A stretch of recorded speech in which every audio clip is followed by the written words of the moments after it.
আমি অনেক আমার মামাদেরকে বা সবাইকে দিয়ে জোর করে করে পোকেমন কার্ডস কিনাতাম। হুম, হুম।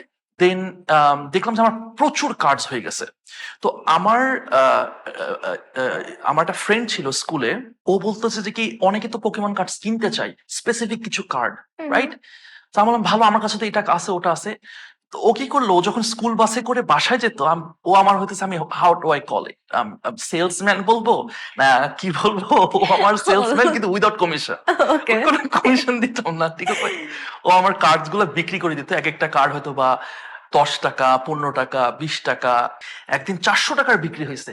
আমি তো খুব খুশি যে 400 টাকা মানে ওই সময় মানে হিউজ একটা টাকা। তারপরে কিন্তু আনফর্চুনেটলি যেটা হইলো, হয়তো বা ফর্চুনেটলি কিনা, টিফিন টাইমে একদিন আমার স্যার ধরলেন এবং আমার সকল পোকেমন কার্ডস একদিন নিয়ে আসলেন।